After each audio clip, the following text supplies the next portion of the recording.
പാത്രം ചൂടായി കഴിയുമ്പോൾ 1 ടീസ്പൂൺ വെളിച്ചെണ്ണ ഒഴിക്കുക.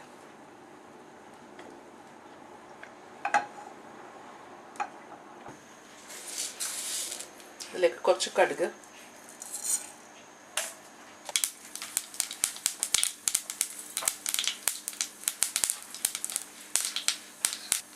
കടുക് പൊട്ടിക്കഴിയുമ്പോൾ ഒരു മീഡിയം സവാള ഇടാം.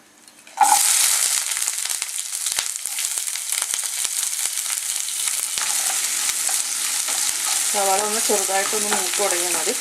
ഇത് കളറൊന്നും വരാൻ പാടില്ല, വൈറ്റ് കളറിൽ തന്നെ വേണം ഇരിക്കാനായിട്ട്. ഇഞ്ചി 1 ടീസ്പൂൺ ഇഞ്ചിയാണ്.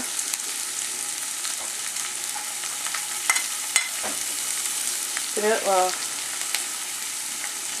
3 വലിയ വെളുത്തുള്ളി, പച്ചമുളക് ആവശ്യത്തിന്, കുറച്ച് കറിവേപ്പില,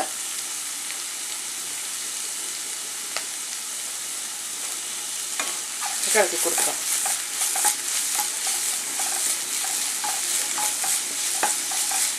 ഇഞ്ചിയും ഇതുപോലെ തന്നെ ബ്രൗൺ കളറൊന്നും ആകണ്ട, ചെറുതായിട്ടൊന്ന് മൂത്താൽ മതി. അതുപോലെ കളറ് മാറിക്കഴിഞ്ഞാൽ കറിയുടെ കളറും ഒരു ബ്രൗൺ കളറായി പോവും. അതുകൊണ്ടാണ് അധികം മൂപ്പിക്കാത്തത്. സവാള മൂത്തിട്ടുണ്ട്. ഇതിലേക്ക് ഉരുളക്കിഴങ്ങ് ചേർക്കാം. വലിയ ഉരുളക്കിഴങ്ങാണ്, അത് വലിയ പീസായിട്ടാണ് അരിഞ്ഞേക്കുന്നത്. അതിലേക്ക് ചേർക്കാം.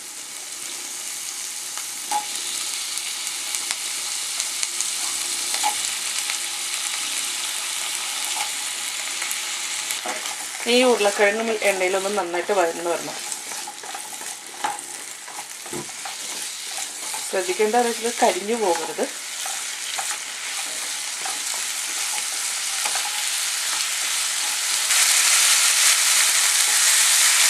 പച്ചമുളക് ഞാനിവിടെ 2 പച്ചമുളക് വെച്ചിരിക്കുന്നത്. എത്ര എരിവ് വേണമെന്ന് വെച്ചാൽ എരിവ് അനുസരിച്ച് പച്ചമുളക് ചേർക്കാം. ഇതിൽ വേറെ എരിവൊന്നും ചേർക്കുന്നില്ല. ഉരുളക്കിഴങ്ങും ഒന്ന് വഴന്നിട്ടുണ്ട്. ഇനി അതിലേക്ക് നമുക്ക് മല്ലിപ്പൊടി ചേർക്കാം. ഒരു 3/4 ടീസ്പൂൺ മല്ലിപ്പൊടി ചേർക്കാം. 3/4 ടീസ്പൂൺ മല്ലിപ്പൊടി. ഇത് നന്നായിട്ടൊന്ന് ഇളക്കി കൊടുക്കുക. മല്ലിപ്പൊടി നന്നായിട്ട് മൂത്ത് വരണം. മല്ലിപ്പൊടി മൂത്തില്ല എന്നുണ്ടെങ്കിൽ മല്ലിയുടെ ഭയങ്കര കുത്തലായിരിക്കും.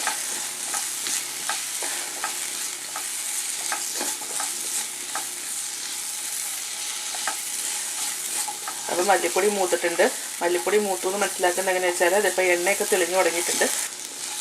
ഇനി ഇതിലേക്ക് 2-ാം പാലാണ് ചേർക്കേണ്ടത്.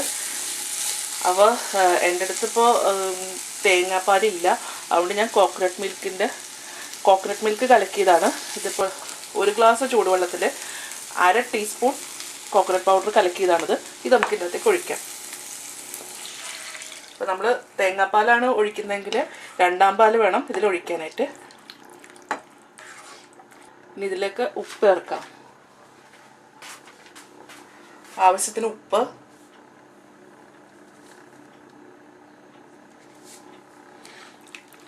ഞാനിതിൽ കുറച്ചും കൂടെ വെള്ളം ഒഴിക്കുന്നതാണ്. എനിക്ക് കറിക്ക് കുറച്ചും കൂടെ ഗ്രേവി വേണം. അപ്പം നമുക്ക് ഗ്രേവിക്ക് ആവശ്യമുള്ള വെള്ളം ഒഴിക്കുക. ഒരുപാട് ഒഴിക്കരുത്. ഇനി നമുക്ക് ലാസ്റ്റ് 1-ാം പാലും കൂടെ ഒഴിക്കാനുള്ളതാണ്.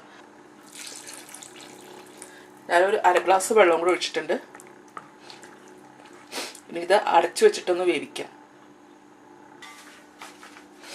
അടച്ചു വെക്കുന്നതിന് മുന്നേ ഇത് അതൊന്ന് തിളച്ച് വരണം. തീ ഒന്ന് കുറച്ച് കൂട്ടി വെക്കാം. തിളച്ച് വരുമ്പോൾ നമുക്ക് അടച്ചു വെച്ചിട്ട് ലോ ഫ്ലെയിമിലിട്ട് വേണം പിന്നെ ഉരുളക്കിഴങ്ങ് വേവിച്ചെടുക്കാൻ. അതൊരു വൈറ്റ് കളറിലെ കറിയായിരിക്കും ഇത്. ഒക്കെ മഞ്ഞൾപ്പൊടി വേണമെന്നുണ്ടെങ്കിൽ മഞ്ഞ കളറിലെ കറിയാണ് വേണ്ടെങ്കിൽ നമുക്ക് ഇതിനകത്ത് മഞ്ഞൾപ്പൊടി ചേർക്കാം. ഇതിപ്പോൾ തിളച്ച് തുടങ്ങിയിട്ടുണ്ട്. ഇനി ഇത് നമുക്ക് ഞാനിത് ലോ ഫ്ലെയിമിലാക്കുന്നത്. ലോ ഫ്ലെയിമിലാക്കിയിട്ട് ഇത് അടച്ചു വെക്കുക. അടച്ചു വെച്ചിട്ട് ഇത് ഉരുളക്കിഴങ്ങൊന്ന് വേവിച്ചെടുക്കാം. അത് കുറച്ച് കഴിഞ്ഞിട്ട് നോക്കാം ഇത് വെന്തോന്ന്. ഇപ്പോൾ ഏകദേശം ഒരു 10 മിനിറ്റോളം ആയിട്ടുണ്ട്. നമുക്ക് തുറന്ന് നോക്കാം.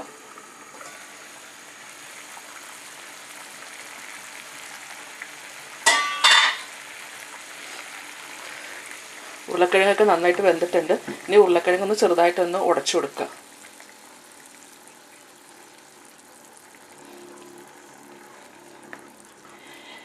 ഇനി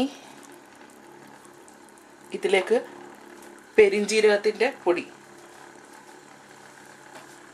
1/4 ടീസ്പൂൺ പെരിഞ്ജീരകത്തിൻ്റെ പൊടി. പെരിഞ്ജീരകത്തിൻ്റെ പൊടി ഇഷ്ടമല്ല എന്നുണ്ടെങ്കിൽ ഗരം മസാല ചേർക്കാം. ശരിക്കും ഒരു ട്രഡീഷണലായിട്ട് നമ്മൾ ചെയ്യുമ്പോൾ ഇതിൽ പെരിഞ്ജീരകത്തിൻ്റെ പൊടി മാത്രമേ ചേർക്കത്തുള്ളൂ. ഇനി ഇതിലേക്ക് മുട്ട ചേർക്കാം. ഞാൻ ഇതിൻ്റെ അകത്ത് 2 മുട്ടയാണ് ചേർക്കുന്നത്. നമുക്ക് ഇങ്ങനെ ഫുള്ളായിട്ട് തന്നെ ഇടണമെന്നുണ്ടെങ്കിൽ ഇങ്ങനെ ഇടാം. അപ്പോൾ ഇടുമ്പോൾ ഒന്ന് ചെറുതായിട്ടൊന്ന് വരഞ്ഞു കൊടുക്കുക. അപ്പോൾ വരയുമ്പോഴത്തേക്കും ഇതിലേക്ക് മുട്ടയുടെ ഉള്ളിലേക്ക് മസാലയൊക്കെ കയറിക്കോളും. അപ്പോൾ ഞാനിത് മുറിച്ചിട്ടാണ് ചേർക്കുന്നത്. അപ്പോൾ മുറിക്കുന്നത് എങ്ങനെയാണെന്ന് വെച്ച് കഴിഞ്ഞാൽ, ഇപ്പോൾ കത്തി വെച്ച് മുറിക്കുന്നതിന് പകരം നമ്മളൊരു നൂലെടുത്തിട്ട് ഇത് കണക്കെ ഇങ്ങനെ മുറിച്ചു കൊടുക്കാം.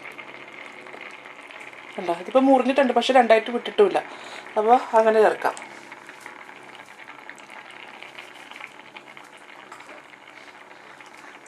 ഏത് ഷേപ്പിൽ വേണമെങ്കിലും മുറിച്ചിടാം.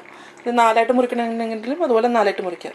അതേ മുട്ട എടുത്തിട്ട് ഇതുപോലെ ഒരു നൂലെടുത്ത് മുട്ടയുടെ പുറത്തു കൂടെ നൂല് വെച്ചിട്ട് ഇങ്ങനെ എടുക്കുക.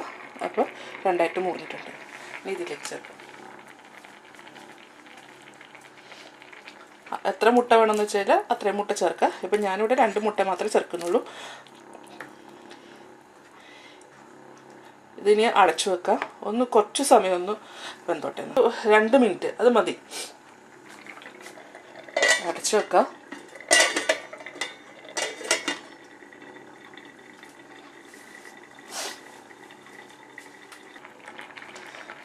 ഇപ്പോൾ 2 മിനിറ്റ് ആയിട്ടുണ്ട്. ഇനി ഇതിലേക്ക് 1-ാം പാൽ ചേർക്കാം. ഞാനിവിടെ 1-ാം പാൽ ഉണ്ടാക്കി എങ്ങനെയാണെന്ന് വെച്ചാൽ, ഒരു 1/2 ഗ്ലാസ് വെള്ളം എടുത്തിട്ട് അതിൻ്റെ അകത്ത് 1 ടേബിൾ സ്പൂൺ കോക്കനട്ട് പൗഡറാണ് ചേർത്തേക്കണേ. അപ്പോൾ നല്ല കട്ടിയിലുള്ള പാൽ കിട്ടും. ഇനി ഇതിലേക്ക് ഒഴിക്കാം.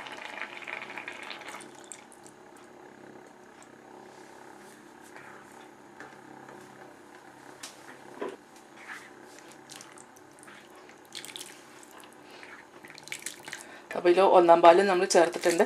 ഇനിയിപ്പോൾ ഇതൊന്ന് ചെറുതായിട്ടൊന്ന് ചൂടായാൽ മതി. ഇതിപ്പോൾ തിളച്ച് തുടങ്ങി. ഇനി ഇതിലേക്ക് കുറച്ച് കറിവേപ്പില ചേർക്കാം. ഇട്ടത് സ്റ്റൗ ഓഫ് ചെയ്യാം. ഇത് കുറച്ച് സമയം അടച്ചു വെക്കുക. പെട്ടെന്ന് തന്നെ ഇതിൽ നിന്ന് ഈ സ്റ്റൗവിൽ നിന്ന് മാറ്റുക, അല്ലെങ്കിൽ സ്റ്റൗവിൻ്റെ ചൂട് കൊണ്ട് അത് പിരിഞ്ഞു പോകും.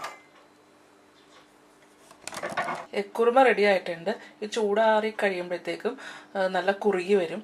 ഇത് നമുക്ക് അപ്പം, ഇടിയപ്പം, ബ്രെഡ് ഇതിൻ്റെയൊക്കെ കൂടെ കഴിക്കാൻ നല്ലൊരു കറിയാണ്. അപ്പോൾ ഇതെല്ലാവരും ട്രൈ ചെയ്ത് നോക്കുക.